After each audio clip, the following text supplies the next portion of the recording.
분명하게 예수님이 말씀을 해 주셨는데도 불구하고 아직도 제자들은 예수님에 대해서, 그 메시아상에 대해서 바른 이해를 하지 못하고 있었습니다. 이 사실을 예수님은 잘 알고 계셨습니다. 따라서 예수님은 이 제자들에게 자신이 사람들에게 넘겨지고 또 체포되고 고난당하고 죽은 후 3일 만에 살아나야 될 것이라는 이 사실을 깨우치기를 원하셨습니다. 만약에 예수님이 사람들에게 체포당하고 고난당하고 넘겨지고 3일 만에 죽는다는 사실이 많은 사람들에게 알려지면 어떻게 될 것 같아요? 권능도 행하시고 하니 넘겨지고 고난만 실컷 당하고 죽는데, 이런 게 많은 사람들에게 알려지기 시작하면 어떻게 되겠어요? 예수님이 이제까지 가르쳐왔던 천국에 관한 사실들, 복음운동들, 이런 것들이 와해될 위험이 있는 거죠, 사실. 이 두 번째 순환 예고에서 예수님은 좀 더 진지한 태도를 보이고 계십니다. 예수님은 랍비로서, 즉 선생으로서 제자들을 가르치고 계십니다. 왜 고난을 받는지, 그럼 이렇게 고난을 받는 게 근거가 없는 것이 아니라 이미 구약 성경에서 설명이 되고 있다. 아마 이것을 설명해 주고 싶었는지도 모릅니다. 마음이 큰 사람만이 자신을 스스로 낮추고 남을 섬길 수 있습니다.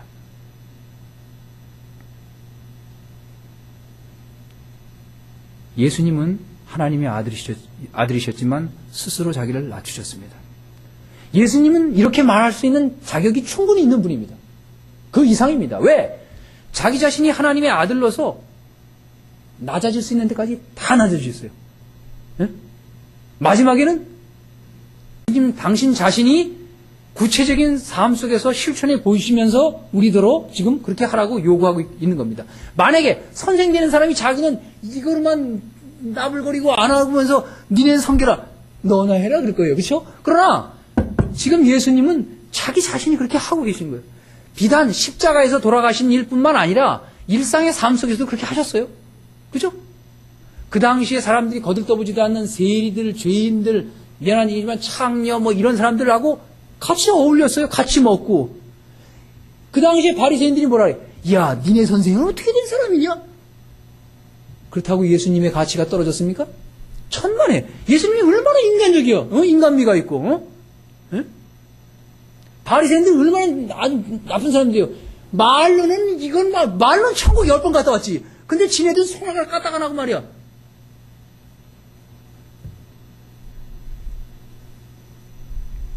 마침내 예수님은 우리를 위해서 십자가를 지셨습니다. 예수님이 약해서 그렇습니까? 결코 아닙니다. 누구나 예수님같이 할 수 있습니까? 아닙니다. 오직 예수님만이 스스로 자기를 낮춰서 섬겼던 겁니다. 예수님만이 스스로를 낮추고 죽기까지 섬긴 그 길을 견지하셨습니다. 예수님은 아이를 안아주심으로, 예수님은 아이를 안아주셔서 실물 교육을 하고 있는 겁니다. 예수님은 그 어린아이를 자기가 안음으로 해서 크다는 것이 무엇인지를 비유적인 행동으로 보여주고 계십니다. 그 당시 어린아이는 인간 대접을 못 받았어요. 애들 얘기하는 거 들어주는 건 그건 시간 낭비라고 그랬어요. 애들을 정말로 인격적으로 대화하지도 않았고 그냥 귀찮은 존재로 그냥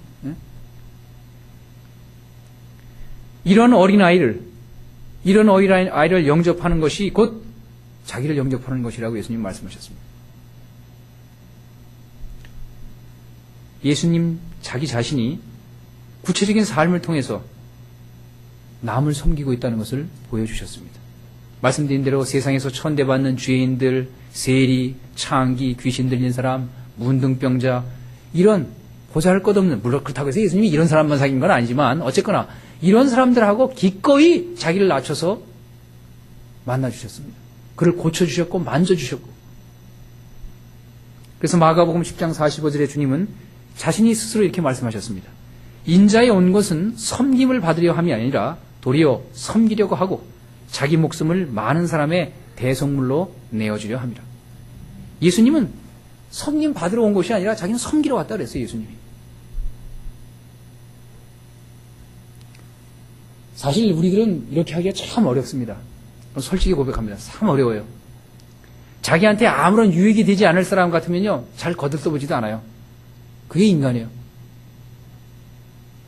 그렇지만 예수님은 자기에게 유익을 주지 못하는 사람, 보잘것없는 사람, 사회에서 버림받은 사람, 타락한 사람, 즉 어린아이 같은 사람, 보잘것없는 사람, 그런 사람을 영접하는 일이 의미가 있다고 지금 말씀하고 계십니다. 마무리를 하겠습니다. 남을 섬기는 것이 더 크고 위대하다는 이 사실은 말씀드린 대로 우리의 일상의 삶에서 실천에 옮기기는 쉽지는 않습니다. 그러나 실천에 옮기면은 분명히 거기에 상응하는 열매가 있고 기쁨이 있을 겁니다. 이제 그때서는 아닌 거 져주면 이기는 겁니다. 섬기는 것이 훨씬 큰 것입니다. 섬기는 자가 훨씬 더 위대한 겁니다. 다 알아요. 여기 앉아 계신 분들, 연간이 연세 드신 분들 다 알아요. 문제는 실천인데, 예? 그러기 위해서는 순간순간마다 기도하면서 성령의 도우심을 받는 것밖에 없어요. 왜? 내가 내 마음을 어떻게 할 수 없기 때문에 위로부터의 도움을 받을 수밖에 없어요. 그래서 기도하는 것이고, 기도하면서 내 마음을 다스릴 수 있는, 절제할 수 있는 힘을 달라고 요청하는 겁니다. 주님께서 어떻게 행하셨는가? 만약에 예수님이라면 어떻게 하셨을까 한번 생각하게 되는 겁니다. 물론 100번 다 그렇게 할 수는 없지요. 그러나 안다면 우리는 실천에 옮기려고 애써야 됩니다. 왜? 예수님이 그렇게 사셨기 때문에 우리대로 그렇게 살라고 따라오라고 본을 보여주면서 따라오라고 하시니까 우리도 가려고 노력하는 거죠. 그렇지 않겠습니까? 다 알죠. 모르는 사람 없습니다. 자식에 대해서도 마찬가지입니다. 사실은. 저도 애들이 크다 보니까 어떨 땐요, 제가 틀린 걸 갖고 뻑시고 우길 때도 있어요. 나중에 보면 되게 미안해. 사실 그럴 때 있어요. 그 속된 말 늘 하는 얘기지만, 나하고 우리 애가 나이 같았으면 나 죽통이 날아갔을 거예요. 미안한데, 내가 속으로서 이게 날아갔을 거라고요. 나이가 많으니까 짬밥에 밀려서 나를 그냥 놔뒀을 거지, 같은 나이에 내가 막 틀린 걸 가지고 빡시고 우겼더라면 나 맞았을 거라고요. 지네들끼리 치고받고 안 하겠어요? 자식이 틀린 걸 가지고 우긴다. 근데 아버지, 엄마, 형, 한참, 그러니까, 이거에 짬밥에 밀려서 말을 못할 뿐이지, 사실 그럴 때 있잖아요. 아무리 부모라 그래도 판단이 항상 옳은 건 아니니까. 그럴 때라도 우리는 솔직히 인정해야 합니다. 물론 저도 이제 몇 번 인정을 하고 한 일도 있고 그런데 못한 것도 있고. 자식에 대해서도 마찬가지입니다. 사실 부모지만 어떨 때는 때에 따라서는 져줄 필요도 있는 것 같아요. 왜? 왜냐하면 그네들이 이제 나이 들어서 인생 살아보면 알 거라고요. 우리 아빠가 그때 중대한 일이 있었을 때 말이야. 분명히 아빠가 옳은데도 이렇게, 양보해주고 해서 자기가 잘못한 거를 스스로 깨우쳐줬다. 그건 굉장히 큰 교훈으로 남을 거예요.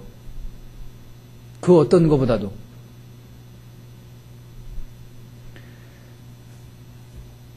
여러분이 높은 지에 있다고 생각하면, 높은 자리에 있다고 생각하면, 자기를 낮추고 섬기는 자세로 내려가시기 바랍니다. 그것이 가정에서도 그렇고 여러분이 머무르고 있는 직장에서도 그렇고 동료들과의 관계 속에서도 그걸 아는 사람은요 존경해요 진짜. 왜? 한두 번 겪어보면 알걸랑. 저 사람이 낮아서가 아니라 부족해서가 아니라 이렇게 접해보고 하다 보면 저 사람 아는 사람은 알거든요. 그러면 그 사람을 그때는 진짜 존경하는 거예요. 예수님 다 우리 존경하고 따르잖아요.